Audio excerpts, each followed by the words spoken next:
अस्सलाम वालेकुम, मैं हूं मुनीज़े जहांगीर और आप देख रहे हैं प्रोग्राम स्पॉटलाइट। स्विट्जरलैंड के शहर डेवोस में आज से आलमी इक्तिसादी फोरम का आगाज हो गया है और 20 जनवरी तक जारी रहने वाले इस फोरम का मौजू मौसर और जिम्मेदार क़यादत है। दिलचस्प बात यह है कि साबिक आर्मी चीफ जनरल राहील शरीफ ने भी अपनी रिटायरमेंट के बाद पहली बार इस फोरम से खिताब किया। इनको दिया गया मौजू दहशतगर्दी और डिजिटल दुनिया था। उन्होंने सेशन के दौरान इतराफ किया कि दहशतगर्द एक कदम आगे और हम एक कदम पीछे रहे।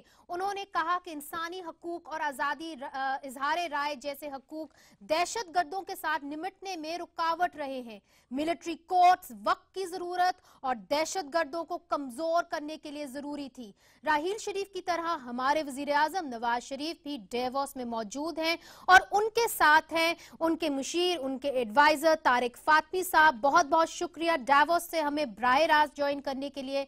तारिक साहब, ये बताइए कि इस वक्त वजीर आजम के बहुत सारे बायलैटरल्स भी हैं और सेशंस भी हैं, मगर आप किस स्पेसिफिक मकसद के साथ डेवोस गए हैं? हमें आपका ब्रॉड मकसद तो पता है कि आप इकोनॉमिक माशी तरक्की पाकिस्तान की प्रेजेंट करेंगे और जितने भी कारोबारी वहां पे लोग हैं उनको अपनी तरफ रागिब करेंगे, मगर आप एक क्या चीज स्पेसिफिक करेंगे जिससे आप कह सकते हैं कि आपका दौरा कामयाब हुआ है?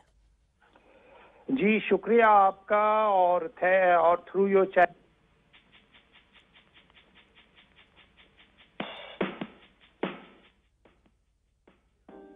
मेरा ख्याल है तारिक फातमी साहब की जो लाइन है वो हमारे कट गई है और चूंकि वो स्विस एल्प्स के अंदर हैं, डेवोस के अंदर हैं, तो शायद उनको हमारी आवाज नहीं आ रही है इस वक्त। तारिक साहब, आपको मेरी आवाज आ रही है?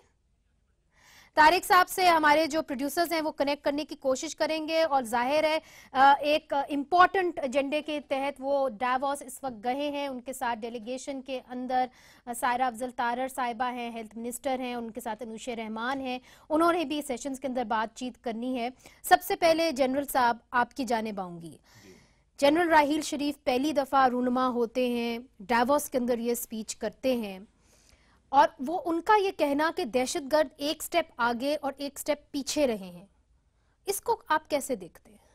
बिस्मिल्लाहिर्रहमानिर्रहीम।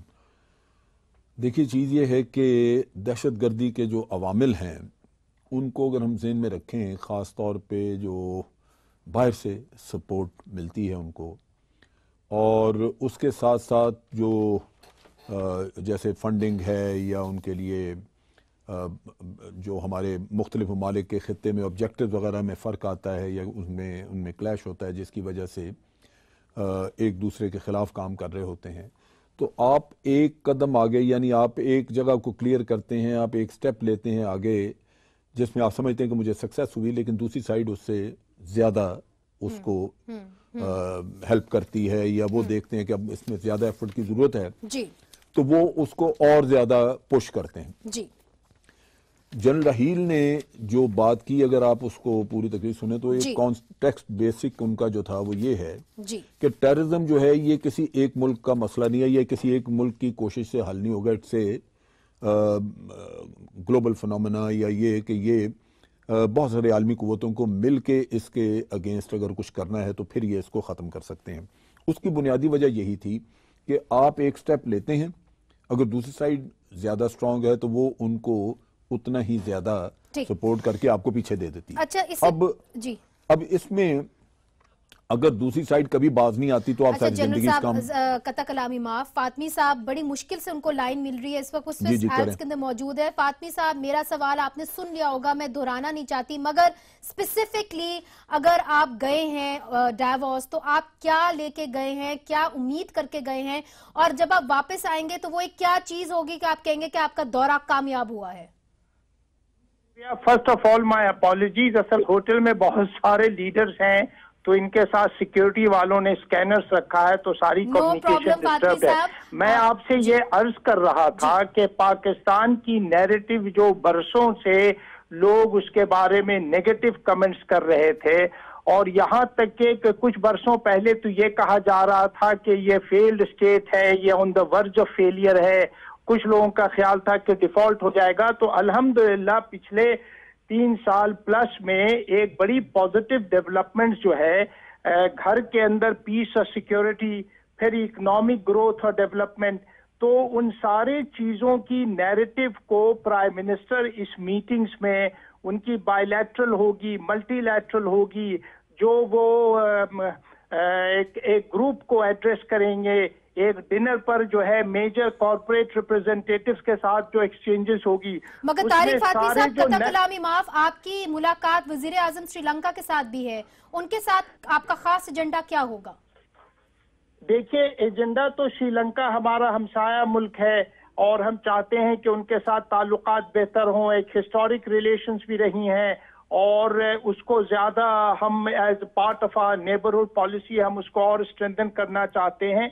मगर बेसिकली सिर्फ ये बायलैटरल नहीं, जितनी भी उनके बाकी लोगों से मीटिंग्स होगी, एक्सचेंजेस होगी, कॉर्पोरेट हेड्स यहाँ आए हुए हैं, उनसे मुलाकातें हैं, सबके लिए मैसेज ये है कि ये पाकिस्तान न सिर्फ पीसफुल है, स्टेबल है, बट इसकी इकोनॉमिक ग्रोथ और डेवलपमेंट बिल्कुल राइट ट्रैजेक्टरी पर जा रही है। और फातमी साहब, चंद ही मिनटों पहले इस साल जो है आपको पता होगा डेवोस में एक सबसे बड़ा जो इशू ये है कि क्या ग्रोथ और डेवलपमेंट जो है ये सफिशिएंट है सिटीजन्स की रिक्वायरमेंट के लिए, क्योंकि जिस तरह से अमेरिका में, यूरोप में जिस किस्म की middle class, lower middle class की रिएक्शंस हो रही है, तो एक क्या हुकूमतें रिस्पॉन्सिव हैं, क्या हुकूमतें अपने अवाम की ख्वाहिशों को समझ रहे हैं? कलामी माफ, मुझे पता है कि आपके पास भी वक्त की किल्लत है, मैं चाहती हूं कि ज्यादा से ज्यादा जो आपका वहां पे मसरूफियात हैं उसके बारे में हम आपसे पूछे। अभी चंद ही मिनटों पहले राहील शरीफ साहब ने तकरीर की है, क्या आपको मौका मिला है राहील शरीफ साहब से मिलने का, और क्या मियां नवाज शरीफ साहब और राहील शरीफ साहब मिलेंगे, और क्या उनकी रजामंदी से या उन्होंने जो उनका टेक्स्ट था, जो कुछ वो बोले, उनके अंदर की रजामंदी थी या आप लोगों ने आपस में जो इन्फॉर्मेशन है वो शेयर की थी? नहीं, देखिए मुनीज़े, इस सिलसिले में तो मुझे कोई इल्म नहीं है, मेरी मुलाकात भी नहीं हुई, हम लोग थोड़ा देर पहले यहाँ पहुंचे हैं और मुझे इस सिलसिले में कोई इन्फॉर्मेशन नहीं है। मैं तो आपको ये बता रहा हूँ कि प्राइम मिनिस्टर की मिशन जो ये है कि पाकिस्तान जो है, ये नया पाकिस्तान जो है, ये किस रास्ते पर गामजन है, इसकी ऑब्जेक्टिव्स क्या है, हमारे प्लान्स क्या है, और क्यों ये एक मेजर न सिर्फ पॉलिटिकल बल्कि इकोनॉमिक प्लेयर हमारे खित्ते में जो डेवलपमेंट हो रही है उसके लिए एक लीडिंग प्लेयर है और अब एक अट्रैक्टिव मार्केट है फॉरेन इन्वेस्टमेंट के लिए। फातमी साहब, आखिरी सवाल मैं आपसे करूंगी कि हाल ही में चीफ ऑफ आर्मी स्टाफ ने सदर गनी को, अफगानिस्तान के जो सदर हैं, उनको कॉल की, उनसे बातचीत की, अब राह हमवार हुई है किसी तरीके से अमन की तरफ। क्या आपके लिए आलमी दुनिया में आसानी हो जाती है अगर मामलात अफगानिस्तान के साथ बेहतर हो? देखिए, प्राइम मिनिस्टर की तो पहले दिन से कोशिश ये है कि पूरे अपने खित्ते में जितने भी हमसाया ममालिक हैं सबसे ताल्लुकात बेहतर हो, मगर ये यूनी डायरेक्शनल नहीं हो सकता है, ये आप सिंगल ट्रैक पर नहीं, दूसरे तरफ से भी रेस्पॉन्सेज होना जरूरी है। और बाज ममालिक जो है वो नहीं चाहते हैं क्योंकि उनकी पॉलिसीज जो है वो अपनी नैरो नेशनल इंटरेस्ट को प्रमोट करना चाहते हैं। कुछ कंट्रीज ऐसे हैं जो अपनी डोमेस्टिक इनएडिक्वेसीज के लिए, अपनी डोमेस्टिक लिमिटेशंस के वजह से अगर सिचुएशन पर कंट्रोल नहीं पा रहे हैं तो वो किसी और को जिम्मेदार ठहराना चाहते हैं। मगर हम इन इश्यूज पर यहाँ फोकस नहीं करेंगे, हम फोकस करेंगे जो पॉजिटिव चीजें आपको नजर आ रही है पाकिस्तान में। बहुत बहुत शुक्रिया फातमी साहब, बहुत बहुत शुक्रिया। खैर से वापस आइएगा। शिबली फराज साहब, आपका ताल्लुक खैबर पख्तूनख्वा से है, आपकी हुकूमत भी खैबर पख्तूनख्वा के अंदर है, और मेरा ख्याल है कि दहशत गर्दी के जद में ये जो सूबा है सबसे ज़्यादा आया है बलूचिस्तान के अलावा। आज जो राहील शरीफ साहब ने दहशत गर्दी के हवाले से बात की है, मैं वो सुना दूं आपको और फिर आपका कमेंट हम जाएंगे। जी जी, Pakistan is managing that. Once we launched this Operation Zarbeaz, we decided that we will establish writ of our country, writ of Pakistan, writ of the government in all the areas. So now the writ of the government exists in whole of Pakistan and the border is being managed. There are difficulties on the other side. There are pockets in Afghanistan where there are a lot of all these organizations, a lot of terrorists and the groups are there. And then there's a talk of various tribes and various networks like Haqqanis and all. So that all is dependent on the situation in Afghanistan. So we hope and pray. It is our brotherly country, and we hope and pray that stability returns to Afghanistan. And ours and Afghan destiny obviously is linked. And I personally feel the moment there is stability in Afghanistan, things would improve.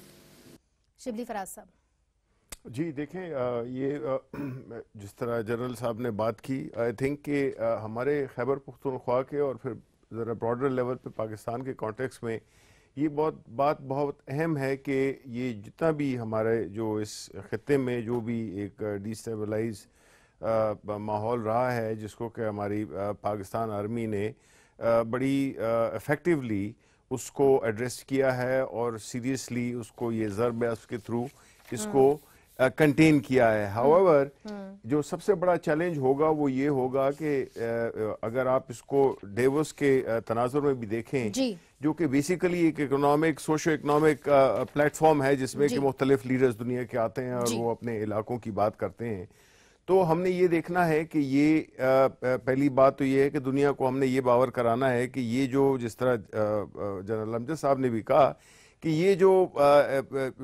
दहशतगर्दी है, इसको अगर किसी ने patronise किया है तो वो बाहर की कुव्वतें हैं, और उसकी वजह से हमारे मुल्क में एक ऐसा सिलसिला शुरू हुआ जिससे कि कई इस्लामी मुल्कों की तरह, चाहे वो लिबिया हो, इराक हो, सीरिया हो, इस तरह अफगानिस्तान हो, और अब फिर हमें हमारे इस इलाके को, मुस्लिम ममालिक को, उनको डिस्टेबलाइज किया।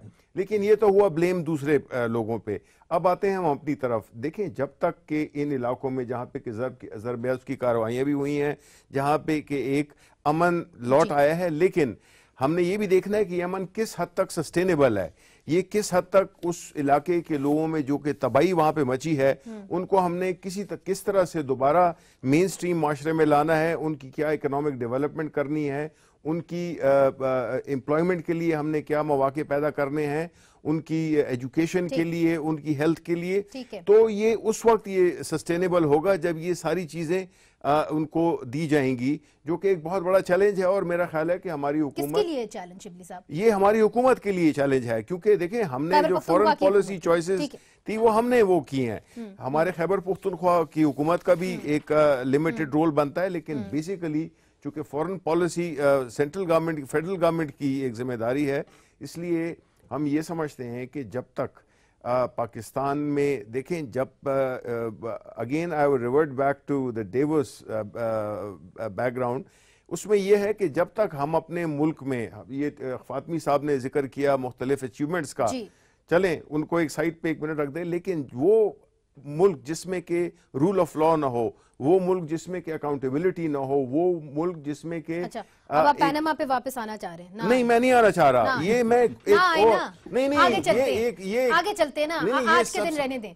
नहीं, लेकिन ये देखें, ये पनामा को आप छोड़ दें। अच्छा, करप्शन की बात, वैसे करप्शन की बात इकराम सहगल साहब ने आज इस सेशन के अंदर की है, उस पर मैं आऊंगी, मैं जरूर आऊंगी, मगर मुझे मौका दें कि आपने जो अहम बातें की है उसके ऊपर मैं जरा बात को आगे बढ़ाऊं। ज़ाहिर खान साहब, आपकी जो पार्टी है इस वक्त, सबसे ज्यादा कारकुन जो हैं वो दहशतगर्दी की नजर हो गए हैं आपकी पार्टी के।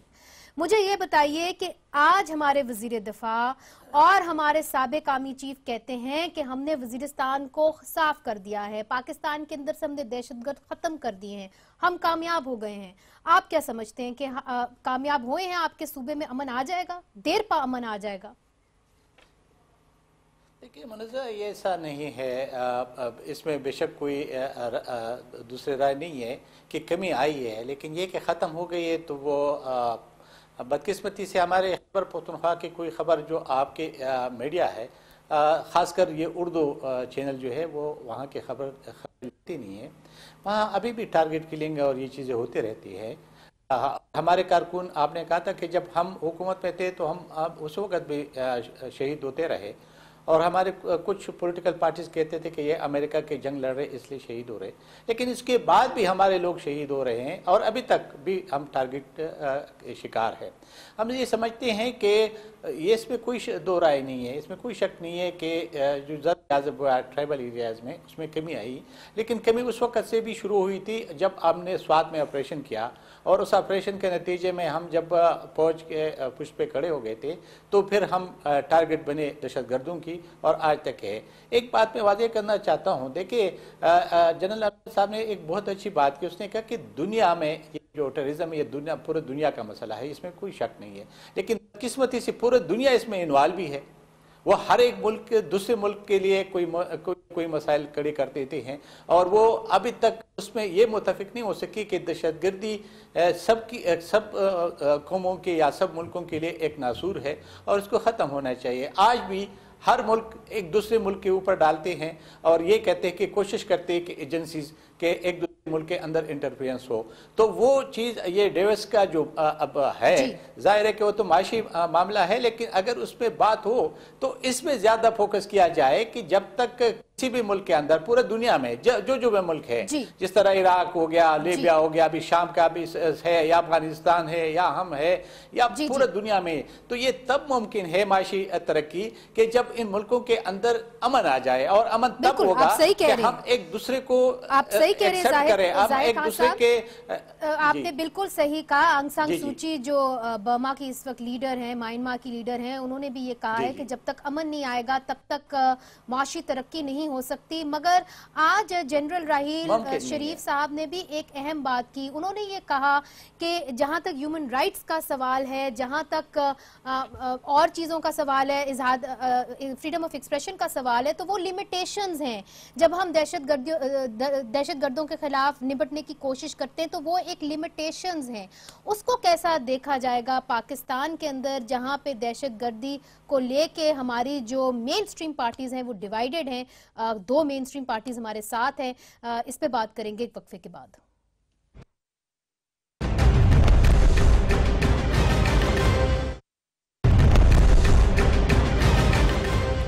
वेलकम बैक नाजरीन। आज रिटायर्ड जनरल राहील शरीफ ने पहली दफ़ा अपनी रिटायरमेंट के बाद डावोस के अंदर बात की है और दहशतगर्दी के ऊपर बात की है, डिजिटल एज के ऊपर बात की है, और कुछ आपने उनकी बातें पहले ब्रेक से पहले सुना दी, मगर कुछ हमारे पास इस वक्त वीडियो अभी तक नहीं है, मगर मैं कोट कर देती हूँ कि उन्होंने क्या कहा।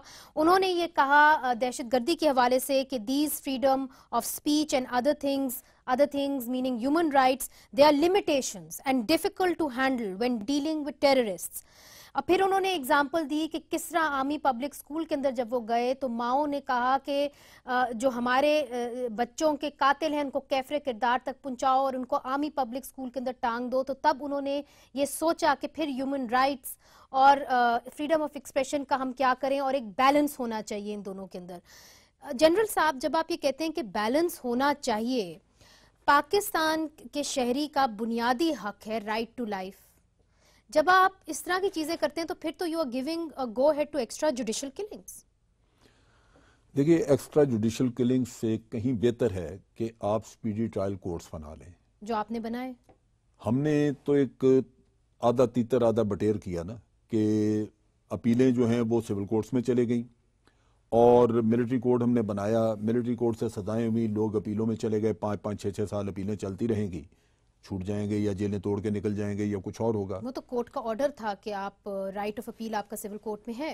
नहीं, पहले नहीं था। अगर आप पहले नहीं था, बाद में आया ना, तरमीम आई। मैं वही तो कह रहा हूँ कि जब ये बन गया, मुकम्मल होना चाहिए था। आपका पॉइंट ऑफ व्यू मैं ये समझता हूँ कि अगर आपने मिलिट्री कोर्ट्स रखे थे तो फिर मिलिट्री कोर्ट्स में भी अपील का राइट होता है, वो मिलिट्री में ही होता है जी, तो वो सिस्टम रहने देते। अब आपने ये मिक्सअप किया है, तो इसमें सबसे इंपॉर्टेंट चीज़ ये थी कि फिर आप 2 सालों में कम से कम स्पीडी ट्रायल्स के लिए एक जुडिशियल रिफॉर्म का पैकेज ले आते, जो सिविल कोर्ट्स ही करते, लेकिन उनके विटनेसेस को प्रोटेक्शन होती, जजों को प्रोटेक्शन होती, जिसका वादा किया गया था। जी, जो हम बिल्कुल जो हम स्टेटमेंट्स वगैरह रिकॉर्ड करते हैं, एविडेंस वगैरह जो सामने आता है, उसमें एविडेंस के लिए बाज़ चीज़ों को अलाउ किया जाता जो मिलिट्री कोर्ट्स में हम कर लेते हैं। मिसाल के तौर पे मिलिट्री कोर्ट्स में जो मिसाल के तौर पे आपने फाटा से अगर कोई लोग पकड़े हैं जी। और वो उस वक्त आपके साथ मुकाबला कर रहे थे, तो उनके आई विटनेसेस तो सिर्फ वो लोग हैं जो उस वक्त फाइट में उनके साथ थे। जब ट्रायल शुरू होगा वो पता नहीं वो लोग जिंदा भी रहते हैं कि नहीं। चुनाचे आपने वहां से लोग पकड़े, मुश्किल वक्त है, तो उनके उस वक्त की कन्फेक्शंस हैं या चीजें हैं या सामने की वीडियोस हैं। मैं मुश्किलात समझ गई हूँ, मेरा ख्याल है व्यूअर्स भी समझ अब अगर आप मगर शिबली साहब से पूछते हैं ना, जनरल साहब शिबली साहब से पूछते हैं कि ये हमने क्यों नहीं किया 2 साल में, कोई रिफॉर्म्स लेके वो नून लीग से पूछना चाहिए, मगर शिबली साहब से पूछते हैं कि हमने नहीं किया। फिलहाल जुडिशल रिफॉर्म नहीं आया, आपकी हुकूमत कहती है कि जी मिलिट्री कोर्ट्स को नहीं होना चाहिए, आपकी पार्टी भी एक तरीके से मुखालफत करती है। तो अब आप इसको कैसे देखते हैं? जो जनरल साहब ने एक स्टेटमेंट दे दी है, उसके अंदर कहा जी लिमिटेशंस हैं, जब ह्यूमन राइट्स की बात होती है तो दहशत गर्दों के निपटने के लिए लिमिटेशंस है, कैसे बैलेंस आउट करें? देखिए, पहली बात तो यहाँ पे हमारी पार्टी का जो स्टैंड है वो ये है कि हमने इसको कंडीशनली इसके बारे में अपना ओपिनियन दिया है कि हम इसको तब इसके बारे में अपना ओपिनियन देंगे जब हमें हुकूमत बताए। देखिए, ये ही नहीं हो सकता है कि आप आराम से बैठे हों और चीजों में कुछ किया ही नहीं कुछ भी नहीं किया उन्होंने ना, कुछ नहीं किया। तो that's why we want to ask them कि जी आपके पास 2 साल थे, आपने क्या उसमें जो नेशनल एक्शन प्लान है उसमें जो पॉइंट नंबर 20th है उसमें यही था कि हमने जो है तो क्रिमिनल जस्टिस सिस्टम को वो करना है, उसमें मेजर किस्म की हमने रिफॉर्म्स करनी है। तो नजर आ रहा है ना शिबली साहब, वो नहीं हुआ ना। अब क्या करेंगे? देखिए, अब आप या आप कहेंगे कि मिलिट्री कोर्ट्स होने चाहिए या आप कहेंगे कि नहीं होने चाहिए, बीच में तो कोई रास्ता नहीं। बिल्कुल इसमें कोई ये तो हमारा हक तो बनता है ना एज अपोजिशन पार्टी के हम पूछें कि आपने हमें एक ऐसी सिचुएशन में ला खड़ा किया जहां पे हमारे पास चॉइस ही नहीं है। पूछे मगर जवाब नहीं उनके पास। नहीं, जवाब तो नहीं है, लेकिन ये तो बताना हमारा फर्ज बनता है। अगला कदम क्या? अगला कदम तो यही होगा कि जब हम देखें कि ये कोई सिचुएशन ऐसी नहीं है, हालात तो बदले नहीं है, क्योंकि जिन सिचुएशन में मिलिट्री कोर्ट्स को जस्टिफाई किया गया था वो सर्कमस्टांसेस अभी भी हैं। दैट इज कि हमारा जो जुडिशियल सिस्टम है वो उसमें इतनी कैपेसिटी नहीं है कि वो इसको हैंडल कर सके। तो जब आती है बात इसकी, जब आती है मिलिट्री कोर्ट्स की बात आती है, तो जाहिर है कि फिर ये देखें, यही मैं बात कर रहा था कि ये जो ह्यूमन राइट्स हो गए या फ्रीडम ऑफ एक्सप्रेशन हो गया, ये सारी उन मुल्कों की ये वो हैं एक्सप्रेशंस हैं, जो कदरें हैं, जहां पे नहीं है इनकी, जहां पे के इंसाफ की फराहमी है, एक सोसाइटी है जिसमें के इदारे काम कर रहे होते हैं। मैं तो समझ रही थी कि हम इंसाफ का माहौल बनाने जा रहे हैं। जनरल साहब मुझे इजाजत दीजिए, अगर मैं जाहिद साहब को भी इन्वॉल्व कर लूं एक बात कह दूं, ये हमारी बात तो ना आधी हुई नहीं, तो फिर मुकम्मल करें ना। नहीं, मैं ये कह रहा हूं कि देखें, ये चीजें सारी जुड़ी हुई हैं कि जब आपके मुल्क में एक रूल ऑफ लॉ नहीं होगा, एक करप्ट सिस्टम होगा, जहां पे इंस्टीट्यूशन सारी तबाह हो गई हैं, तो फिर आप जो है तो फ्रीडम ऑफ एक्सप्रेशन और आप जो है तो राइट टू लाइफ की बात करेंगे। आपकी जनरल साहब, मैं आपकी जानिब आऊंगी फिर से। जाहिद साहब, मैं आपकी जानिब आऊंगी। देखिए, आप जो मर्जी कह दें, आप कह दें कि ठीक है हमने यहाँ पे दहशतगर्दी के खिलाफ जंग लड़नी है, जरूर लड़ें,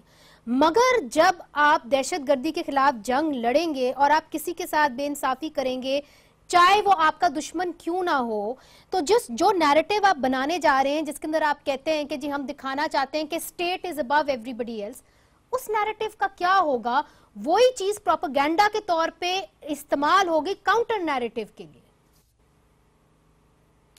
देखिए मुर्तज़ा, आप जो बात कर रहे हैं वो अपनी जगह पे ठीक है, लेकिन एक बात है, अब मुझे बता दें कि जो नेशनल एक्शन प्लान था इसमें 20 नुकात थे।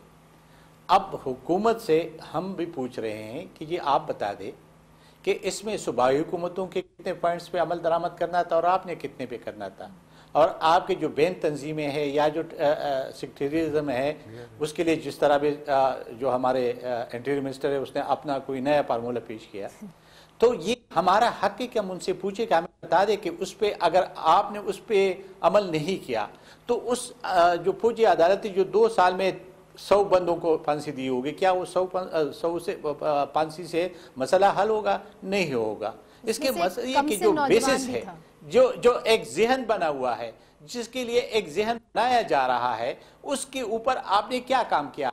चाहे आप स्पीडी कोड बना दे, कुछ भी कर दे, साहब ये बताइए कि एएनपी जो आपकी पार्टी है, कोई वाज़ेह राय आप लोगों के सामने नहीं आई, क्या आप आर्मी मिलिट्री कोर्ट्स के हक में होंगे कि नहीं, जो अभी मौजूदा सूरत है? देखिए नहीं, हमारे सुन ले, हमारी अभी कल हमारी मीटिंग हुई थी 4 सदे में, उसमें गए थे, हम यही डिस्कस हुई बात। हमने ये कहा हुकूमत हमें बताए कि और کلیئر بتا دے, یہ نہیں ہے کہ جی تذبذب کا شکار ہو اور باتیں چھپا دے کہ ابھی تک ناکامی کس بیس پہ ہوئی ہے ان کو, کیا جو 20 نکات تھے اس میں کس نقطے پہ یا کس پوائنٹس پہ عمل ہوا اور کس پہ نہیں ہوا. فوجی عدالتوں کو چھوڑ دو اپنی جگہ پہ, اس سے پہلے جو آپ کی ذمہ داری تھی, یعنی صوبائی حکومتوں کی ذمہ داری تھی اور مرکز حکومت کی ذمہ داری تھی, اس کہاں تک اپنی ذمہ داری پورے کی, اور اگر نہیں کی اس کی وجہ کیا ہے. جب وہ سب چیزیں بتائیں گے, ڈسکس ہوں گے, تو اس کے بعد ہم کہیں گے کہ مانتے یا نہیں مانتے. لیکن جب اس وقت آپ ایک چیز کو چھپانے کی کوشش کرتے ہیں, آپ وہ چیز جو ایک نیشنل ایکشن پلان جس میں سارے پولیٹیکل پارٹی بیٹھے اور وہ بنا دیا گیا کہ اس کے ذریعے ہم دہشت گردی اس ملک سے ختم کر سکتے ہیں, تو آیا اس پہ کیوں عمل, وجوہات تھی, کیا رکاوٹیں تھی. جس طریقے سے ابھی ایک بات میں کرنا چاہتا ہوں, جو اے پی ایس کے جو اسکول کے لوائقین ہیں بچوں کے, ایک میں آخر بات کر دوں, لوائقین ہیں وہ آج تک بیچاری چیخ رہے کہ جی ہمارے لیے جوڈیشل کمیشن بنا دیں. صوبائی حکومت بھی خاموش اور ہماری مرکزی حکومت بھی خاموش. تو ایک ان کا ایک چھوٹا سا معصومانہ مطالبہ ہے, اس کو پورا ہم نہیں کر سکتے. آپ پھر مجھے بتا دیں کہ ہم قوم کو کیوں ایک صحیح راستہ یا صحیح بات نہیں بتانا چاہتے ہیں. ایک وقفہ لینا ہے, مگر وقفے کے بعد ہم یہ سوال ضرور پوچھیں گے, چونکہ یہاں پہ انفارچونیٹلی کوئی بھی وفاقی وزیر نہیں آیا, شاید وہ اس سبجیکٹ کو ضروری نہیں سمجھتے, مگر یہ سوال پوچھنا ضروری ہے کہ اب جو سچویشن ہے اس کے اندر ملٹری کورٹس, ایسا لگ رہا ہے کہ دونوں پولیٹیکل جماعتیں ہمارے سامنے جو بیٹھی ہوئی ہیں وہ حکومت سے کچھ جواب چاہتی ہیں. وہ جواب حکومت کے پاس ہے کہ نہیں, اس پہ بات کریں گے وقفے کے بعد.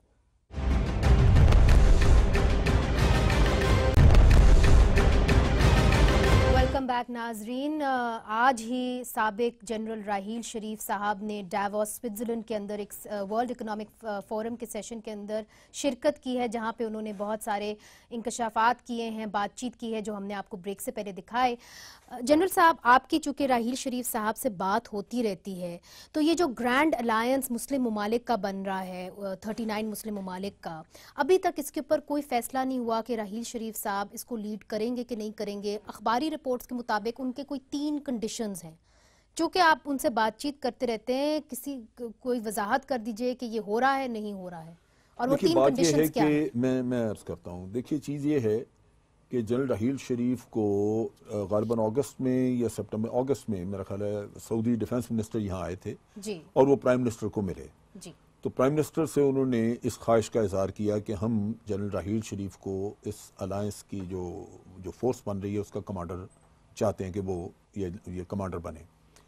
تو پرائم منسٹر کا جواب تھا کہ ہمارے لیے یہ بہت بڑا اعزاز ہوگا اگر ہمارا ایک آفیسر آپ سمجھتے ہیں کہ اس اہل ہے اور وہ یہ کر سکتا ہے, ہمارے لیے اعزاز. تو زبانی اجازت دی گئی تھی, لکھ کے کچھ نہیں, ابھی لکھ کے نہیں کچھ ہوا. اچھا, یہی چیز جو ہے پرائم منسٹر نے جنرل راحیل کو بتائی کہ میرے پاس آئے, بات کی, اور انہوں نے میں نے یہ کہا کہ ہمارے لیے اعزاز ہوگا.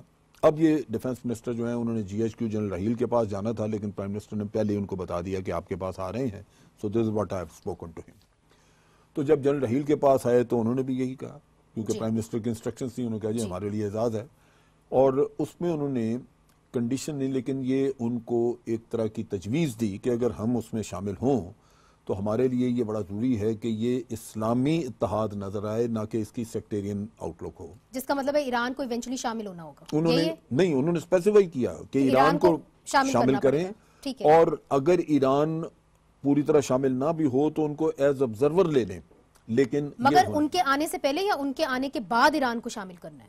نہیں, آنے سے پہلے. یہ تو ابھی تو ساری آرگنائزیشن بنائی جا رہی نا, تو یہ انہوں نے تجویز دی کہ جی اس سے. اور پھر انہوں نے یہ بھی کہا کہ کیونکہ یہ سارے ممالک ہیں, آپس میں ان کے اختلافات وغیرہ ہوں گے اور ہو بھی سکتے ہیں during the course of the action, تو انہوں نے کہا کہ یہ میرے پاس اختیار ہونا چاہیے کہ میں اگر کوئی آربیٹریشن کی ضرورت ہو یا انٹرلوکیٹر کے طور میں کام تو میں رول ادا کر سکوں. اچھا, اب اس میں صورت حال یہ کہ یہاں تو شور مچا کہ جی جنرل راحیل چلے گئے, لیکن وہ عمرے کے لیے گئے ہوئے تھے, اس وقت ان کا کوئی نہیں تھا. ابھی مارچ اینڈ پہ یا اپریل کے مہینے میں توقع ہے کہ وہاں سے ایکچوئل ڈاکومنٹ آئے گی جس میں یہ سارا کچھ دیا ہوگا کہ یہ فورس سٹرکچر کیا ہوگا, فنڈنگ کیسے ہوگی اس فورس کی. مگر پرنسپلی انہوں نے ایکسپٹ کر لیے. کنہوں نے؟ راحیل شریف صاحب. میں اس طرف آ رہا ہوں, آپ کو اندازہ ہو جائے گا. بالکل وقت کم ہے, میں اس لیے آپ چاہ رہی ہوں کہ آپ کنکلوڈ کریں. اب چیز یہ ہے کہ یہ سارا جب سیٹ اپ کا قصہ آئے گا تو حکومت اس وقت اگر اس ساری چیز کو ایکسپٹ کر لیتی ہے تو اس کا مطلب کہ جنرل راحیل کی اپوائنٹمنٹ بھی ایکسپٹ ہو گئی. क्योंकि ये अभी एक्सेप्टेंस हुकूमत देगी, मुंसलिक है, तो वो उस वक्त हुकूमत उनको देगी क्लियरेंस। जनरल रहील शरीफ ने अभी एनओसी नहीं लिया हुआ। मैं समझ गई हूँ। आपकी पार्टी कहाँ खड़ी होगी, क्योंकि आपके खदशात हैं, आपकी पार्टी के खदशात हैं इस मामले पे? जी बिल्कुल, हम एक तो ये है कि अभी तक इसका कुछ जो इसका जो खाका है वो कुछ ज़्यादा वाज़ेह नहीं है। दूसरी बात है इसमें कई पहलू देखने होंगे, हमें फॉरेन पॉलिसी इशू देखने हैं, हमने ये भी देखना है कि इसको फाइनेंस कौन करेगा, कि ये ना हो कि जिस तरह के यूनाइटेड नेशन एक ऐसा इदारा बन गया जिसको कुछ ममालिक ने हाईजैक कर लिया है, तो कहीं ऐसा ना हो कि इस आर्मी के ये जो ये अलायंस होगा इसमें भी कोई ख़ास मुल्कों की डोमिनेंस और उसको हाईजैक कर लें। तो हम किसी मज़ीद तनाज़ों में नहीं पड़ना चाहते, क्योंकि हमारे बहुत बुरी तजुर्बात रहे हैं माजी में, जहाँ पे कि हमने कभी किस मुल्क के साथ की जंग लड़ी, कभी किस मुल्क की जंग लड़ी। तो हम चाहेंगे कि हम अपने मुल्क पे तरक्की पे तवज्जो दें, अपने जो रिसोर्सेज हैं किसी और की जंग में ना पड़े। जी ज़ाहिर खान साहब, आपका इसके ऊपर क्या राय है और आपकी पार्टी का क्या मौक़िफ़ होगा अगर ये अरेंजमेंट होती है तो? देखिए मुनज़्ज़ा, हमारे पार्टी के तो वाज़ेह राय है कि हमें दूसरों के मामले में मुदाखलत नहीं करनी चाहिए। मैं आपको एक बात करना चाहता हूँ। देखिए, हम ईरान की तो बात कर रहे हैं कि उसको हम इसमें शामिल करेंगे। ईरान पता नहीं पहले शामिल होता है कि नहीं होता है, अगर होता है तो फिर वो इराक़ का क्या कहेंगे, वो सीरिया का क्या कहेंगे। और इस वक्त अगर आप देखें तो यमन में लड़ाई जो चल रही है, बेशक हम माने या न माने, दुनिया माने या न माने, एक साइड पे सऊदीया है और एक साइड पे ईरान है। इस तनाजुर में जब आपकी इतिहाद बनेगा और जब आपका चीफ उसके लिए अभी खैर जनरल साहब ने तो कहा सामने कि अभी कोई वाज़ेह कोई चीज़ नहीं है, तो बहुत सारी चीज़ें ऐसी हैं कि जिसका अभी किसी को कोई इल्म नहीं है कि क्या होगा। तो जब अगर हमने बगैर इसके कि ईरान ना हो और उसमें कूदेंगे तो ये हमारे सबसे बड़ा एक जो जिस तरीके से अफगानिस्तान वार हमारे गले पड़ गया था, इसी तरह हमारे मुल्क के अंदर सेक्टरिज्म तो पहले से मौजूद है। फिर आप ये बता दें कि फिर हम अपने जो मुल्क को इसको कैसे काबू करेंगे। तो बेहतर होगा कि पहले अगर सारी बातें हल हो जाती हैं और पूरा एक इत्तेहाद बनता है, फिर भी हम, चूंकि आपको पता है हम तो आदम तशद्दुद वाले लोग हैं, हम तो कहते हैं कि लड़ाई झगड़े तो होनी नहीं चाहिए, लेकिन फिर भी अगर करना भी है तो जब तक बाकी ईरान समेत और ईरान जिसको भी चाहे अगर वो उसमें इन्वॉल्व ना हो, उस इत्तेहाद में ना आए, तो मेरे ख्याल में हमें हमारे मुल्क को न जाना चाहिए। और जिस तरीके से हमने यमन के लिए पहुंच के जो सऊदी ने मांगा था, जाहिर भाई आप और शिबली, मैं दोनों से ये रिक्वेस्ट करूंगा कि जब ये प्रपोजल आ जाए तो आपकी कोशिशें होनी चाहिए कि ये पार्लियामेंट में डिस्कस की जाए। अगर ये पार्लियामेंट में आ जाती है, डिस्कस हो जाती है, तो आपका एक यूनानिमस फैसला होगा, चुनाचे किसी को कोई इतराज नहीं होगा उस पर और वो मामला ठीक चलेगा। इसमें कोई शक नहीं। आप सबका बहुत बहुत शुक्रिया कि आप इस प्रोग्राम में आए। और जनरल साहब ने सही कहा कि जब आप फैसला करेंगे पार्लियामेंट से करेंगे, मुशावरत से करेंगे।